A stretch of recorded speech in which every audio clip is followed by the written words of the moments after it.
Hello students, मैं आपका chemistry educator Sunil Kushwaha. चलिए बेटा आज की क्लास को स्टार्ट करते हैं। तो हम बेटा आज की जो क्लास ले रहे हैं वो क्लास 11th वाले बच्चों के लिए है। क्लास 11th में चैप्टर नंबर 12 चल रहा है, जिसमें हमने टॉपिक लिया हुआ है आइसोमेरिज। तो आइसोमेरिज का बेटा क्लासिफिकेशन चल रहा है। अभी जो नए बच्चे आए हुए हैं वो भी देख लें। तो अब हम लेक्चर नंबर 3 पे पहुंचे हुए हैं और यहाँ लेक्चर नंबर 3 में बेटा हम आपको आज पढ़ाने जा रहे हैं वो है बेटा फंक्शनल ग्रुप आइसोमेरिज। तो इस वीडियो को बेटा यूपी बोर्ड और सीबीएसई बोर्ड दोनों ही बोर्ड के बच्चे बहुत आसानी से समझ सकते हैं इस लेक्चर को। तो सबसे पहले समझें बेटा कि फंक्शनल ग्रुप आइसोमेरिज क्या होता है, मतलब क्रियात्मक समूह समावयवता किसे कहते हैं। तो डिफरेंट टाइप के फंक्शनल ग्रुप प्रेजेंट होने के कारण जो आइसोमेरिज्म होती है, मैंने क्या बोला, मैंने बोला कि डिफरेंट टाइप के भिन्न भिन्न प्रकार के फंक्शनल ग्रुप प्रेजेंट होने के कारण जो आइसोमेरिज्म होती है उसको हम कहते हैं फंक्शनल ग्रुप आइसोमेरिज्म। बोलो क्लियर हुआ? यानी भिन्न भिन्न क्रियात्मक समूह उपस्थित होने के कारण, भिन्न भिन्न क्रियात्मक समूह उपस्थित होने के कारण जो आइसोमेरिज्म होती है उसे हम कहते हैं बेटा फंक्शनल ग्रुप आइसोमेरिज्म। और इस तरह की आइसोमेरिज्म को शो करने वाले जो कंपाउंड होते हैं उनको हम कहते हैं functional group isomers. Functional group isomers. बोलो क्लियर हुआ? तो डिफरेंट टाइप के फंक्शनल ग्रुप प्रेजेंट होने के कारण जो आइसोमेरिज्म होती है उसको हम कहते हैं functional group isomerism.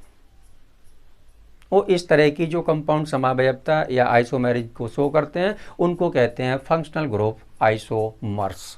Functional group isomers. तो चलिए हमारे पास एग्जाम्पल है बेटा, मॉलिक्यूलर फार्मूला है C2H6O। C2H6O है। हमने इसके दो आइसोमर्स बनाए हुए हैं, देखें आप। एक है बेटा, देखो मॉलिक्यूलर फार्मूला है C2H6O, कार्बन है इसमें 2, हाइड्रोजन है 6 और ऑक्सीजन है 1। तो इसमें भी देखो ईथर का फार्मूला है ये बेटा CH3OCH3। इसको हम कहते हैं बेटा dimethyl ether, dimethyl ether.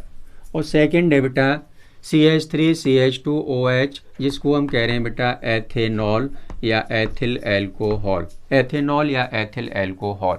अब इन दोनों में अंतर क्या है? अंतर है इनमें बेटा कि इनमें यानी मॉलिक्यूलर फार्मूला दोनों कंपाउंड का सेम है, मॉलिक्यूलर तो फार्मूला दोनों कंपाउंड का सेम है, लेकिन इस वाले कंपाउंड में फंक्शनल ग्रुप ये है बेटा O है और इसमें बेटा फंक्शनल ग्रुप OH है, जबकि मॉलिक्यूलर फार्मूला दोनों का कैसा है? सेम है। तो हमने डिफाइन में क्या बोला था कि मॉलिक्यूलर फार्मूला सेम हो, मॉलिक्यूलर फार्मूला तो सेम हो लेकिन डिफरेंस किस में हो?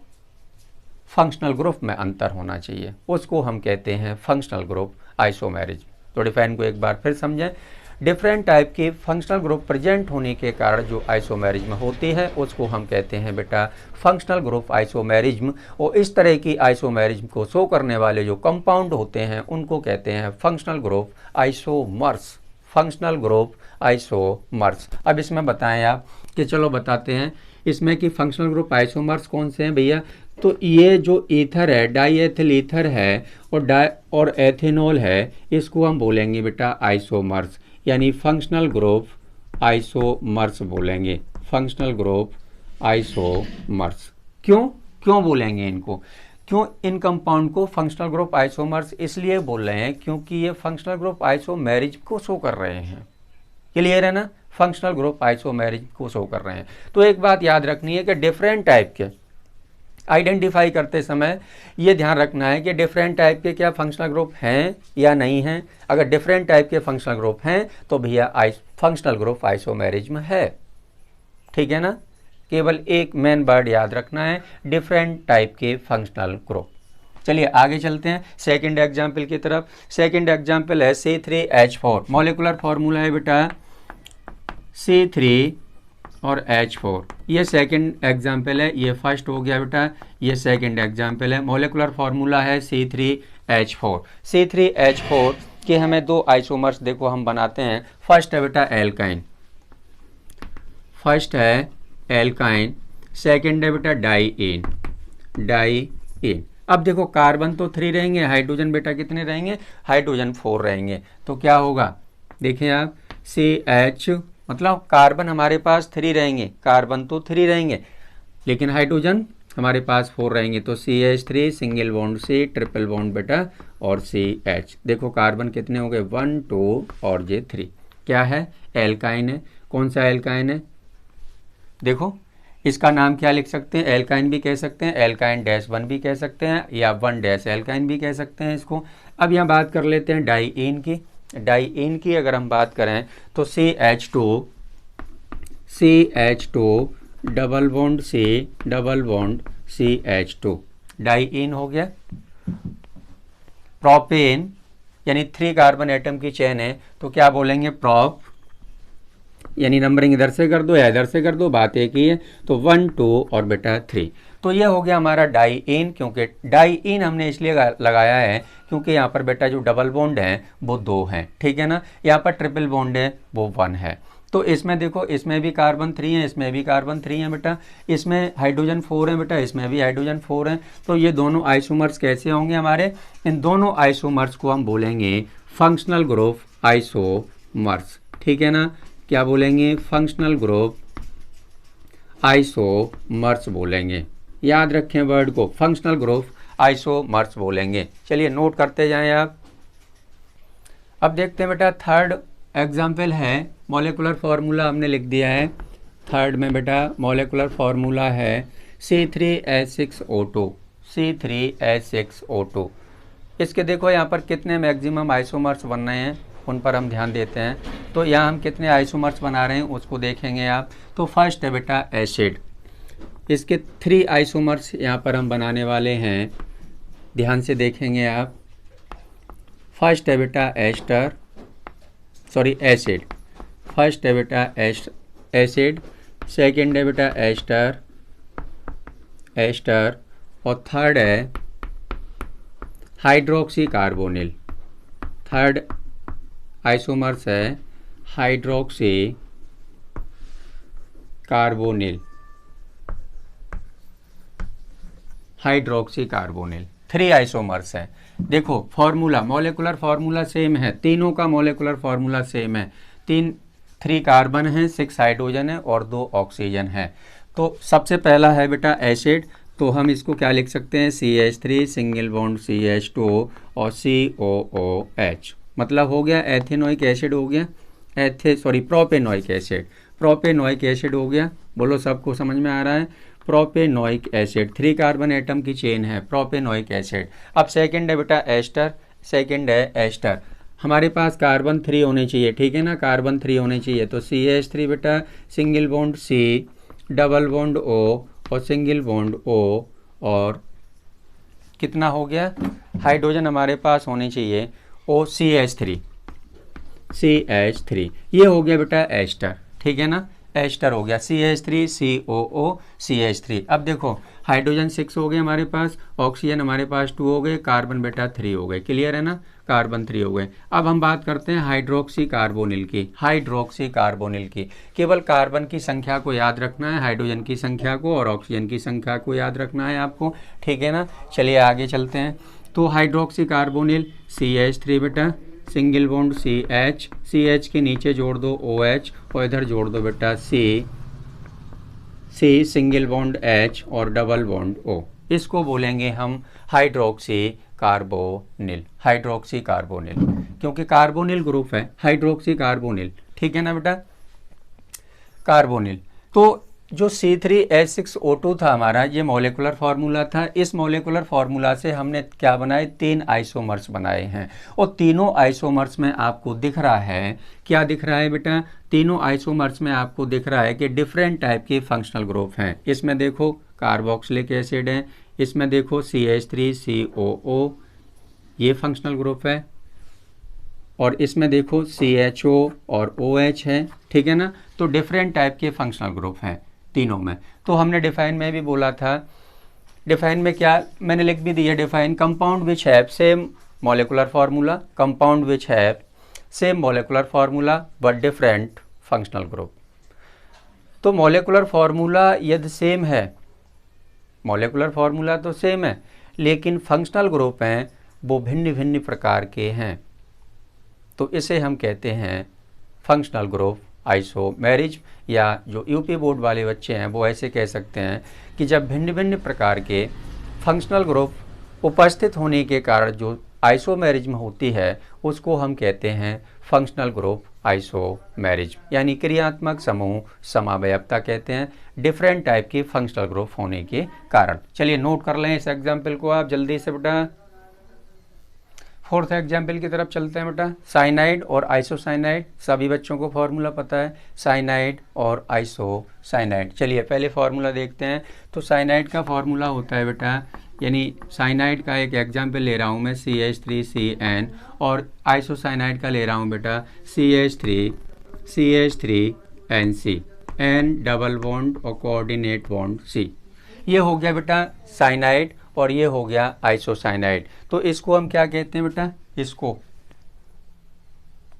ये हो गया हमारा साइनाइड और ये हो गया आइसोसाइनाइड। नेक्स्ट एग्जाम्पल की बात करें, अब ये साइनाइड हो गए, अब नाइट्रो और नाइट्राइड की बात करते हैं। नाइट्रो और नाइट्राइड, तो नाइट्रो फिफ्थ एग्जाम्पल है नाइट्रो और बेटा नाइट्राइड। नाइट्राइड क्या होता है, नाइट्रो क्या होता है, देखें आप, जैसे हमने लिख दिया यहाँ पर CH3 और सिंगल बॉन्ड NO2, क्या हो गया भैया, नाइट्रोमेथेन हो गया। अब नाइट्राइड की बात करें तो नाइट्राइड क्या हो गया, मेथिल नाइट्राइड, यानी CH3 single bond ONO double bond O, ये हो गया बेटा। इसको हम बोलेंगे नाइट्रोमेथेन, इसको हमने कह दिया नाइट्रोमेथेन, और इसको बोलेंगे मेथिल नाइट्राइड, मेथिल नाइट्राइड। अब ध्यान क्या देना है, ध्यान ये देना है आपको कि इसमें फंक्शनल ग्रुप डिफरेंट टाइप के हैं या नहीं है। देखो यहाँ पर फंक्शनल ग्रुप NO2 है और यहाँ पर ONO है, फंक्शनल ग्रुप दोनों में डिफरेंट टाइप के हैं। जितने भी बेटा एमीन होते हैं, एमीन में क्या होता है, जितने भी एमीन होते हैं उनमें भी बेटा फंक्शनल ग्रुप आइसोमेरिज्म देखने के लिए मिलती है। तो चलिए उसका भी एग्जाम्पल हम आपको दिखा रहे हैं बना के। एल्कोहल और फिनोलिक, एल्कोहल और फिनोलिक भी देख लें आप, नोट कर लिया करें इन बातों को।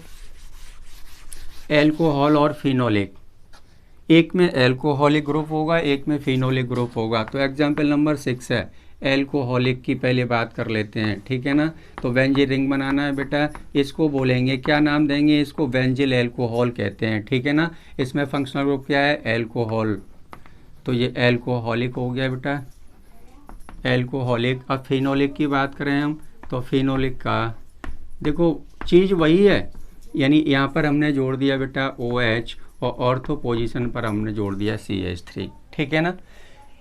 इसमें एल्कोहलिक ग्रुप है और इसमें बेटा क्या, कौन सा ग्रुप है, यानी फिनोलिक ग्रुप है। तो एक एग्जाम्पल ये हो गया, यानी डिफरेंट टाइप के फंक्शनल ग्रुप हैं। एमीन की बात करें, ऑल एमीन की बात करें हम, तो एमीन की बात करते हैं बेटा 7 एग्जाम्पल में।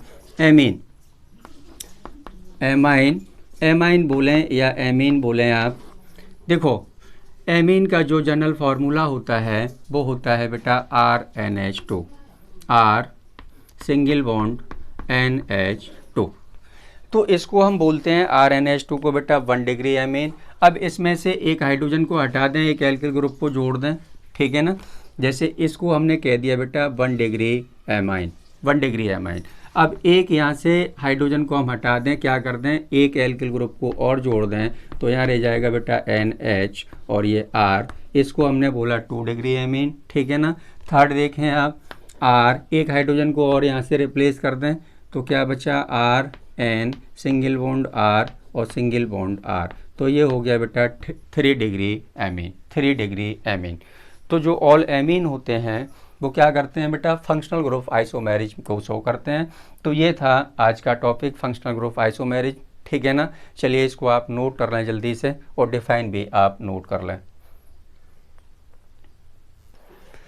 तो चलिए स्टूडेंट, फोर्थ टाइप देखने के लिए स्ट्रक्चरल या कॉन्स्टिट्यूशनल आइसोमेरिज्म का फोर्थ टाइप की तरफ चलते हैं, जिसका नाम है रिंग चेन आइसोमेरिज्म।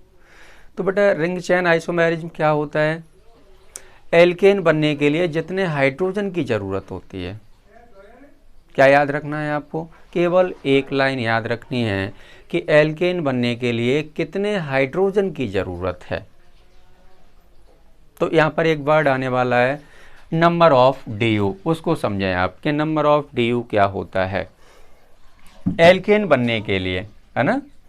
तो CH3 बेटा सिंगल बॉन्ड CH3, ये क्या है एल्केन है। इसके लिए नंबर ऑफ DU हमें फाइंड करना है। तो DU की पहले DU का मीन समझें। DU का मतलब होता है बेटा, D का मतलब होता है डिग्री और U का मतलब होता है बेटा अनसैचुरेटेड। अनसैचुरेटेड की बात करते हैं ना, यानी DU का मतलब हो गया, D का मतलब डिग्री और U का मतलब बेटा अनसैचुरेटेड हो गया। इसके लिए अगर CH3 सिंगल बॉन्ड CH3 के लिए DU निकालूं मैं तो कितना होगा बेटा 0। अब फॉर्मूले की तरफ चलते हैं। फॉर्मूला क्या है, number of DU equal to number of, तो बेटा मैं फॉर्मूला बता रहा था number of DU equal to number of pi bond.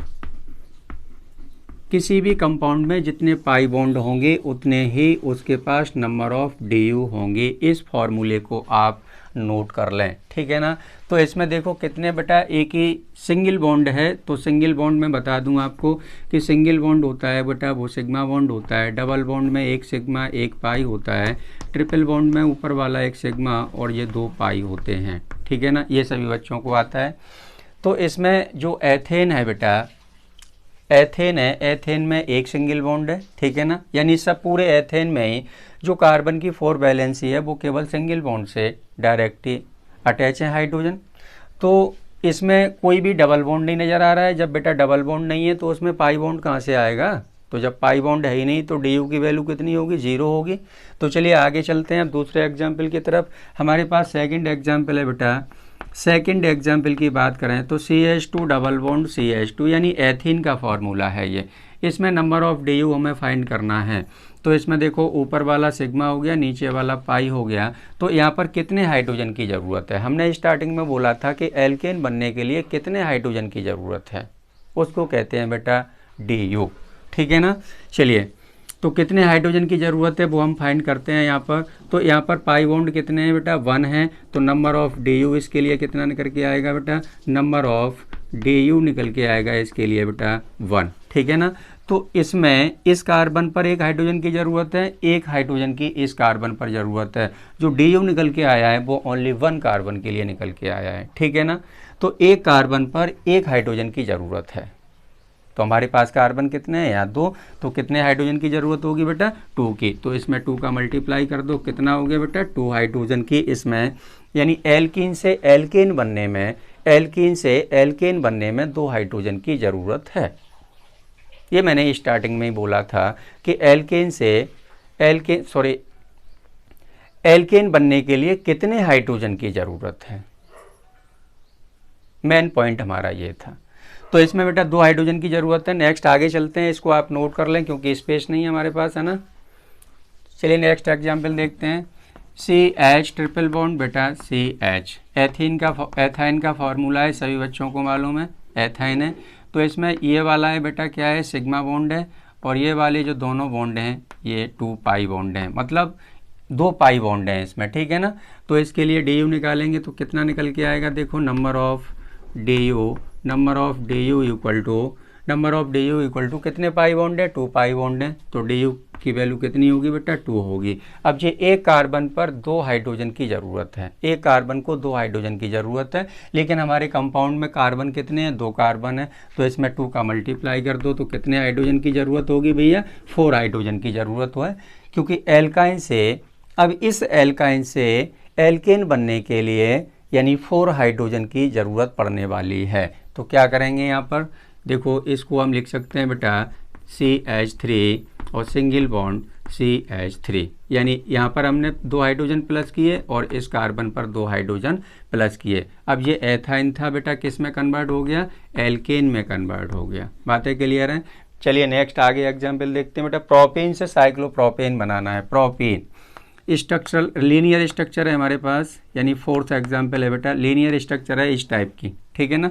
यहाँ पर डबल बॉन्ड लगा हुआ है। हमें इसमें पता करना है, ये फाइंड करना है कि इसमें कितने हाइड्रोजन की ज़रूरत पड़ने वाली है।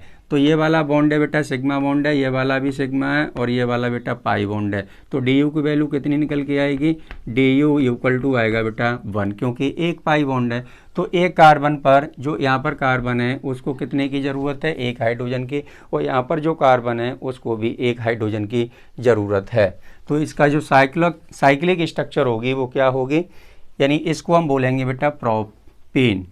इसको हमने नाम दिया प्रोपीन। अब प्रोपीन से हमें बनाना क्या है भाई, एल्केन बनाना है, एल्केन बनाना है। तो एक हाइड्रोजन की यहाँ ज़रूरत है, एक हाइड्रोजन की यहाँ ज़रूरत है।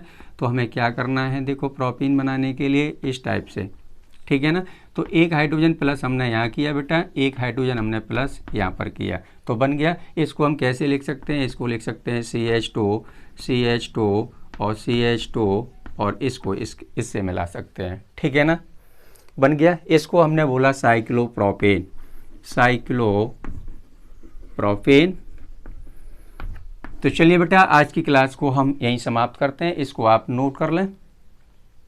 तो आज के लेक्चर में हमने आपको बताया बेटा फंक्शनल ग्रुप आइसोमेरिज्म क्या होता है, रिंग चेन आइसोमेरिज्म क्या होता है, ठीक है ना। तो सभी बच्चों को क्लास लेने के लिए थैंक यू। जिन बच्चों ने मेरे चैनल को सब्सक्राइब नहीं किया है, टॉपिक वाइज वीडियो देखने के लिए जिस टॉपिक को आप डालेंगे यूट्यूब पर, जिस टॉपिक को आप बोलेंगे और उसी टॉपिक का वीडियोस मेरा निकल के आएगा। तो मेरा आपसे कहना है कि जिन बच्चों ने मेरे चैनल को सब्सक्राइब नहीं किया है तो न्यू वीडियो नोटिफिकेशन के लिए आप चैनल को सब्सक्राइब कर लें, ताकि आपके पास हमारी वीडियोज़ की सूचना पहुँचती रहे। Thank you.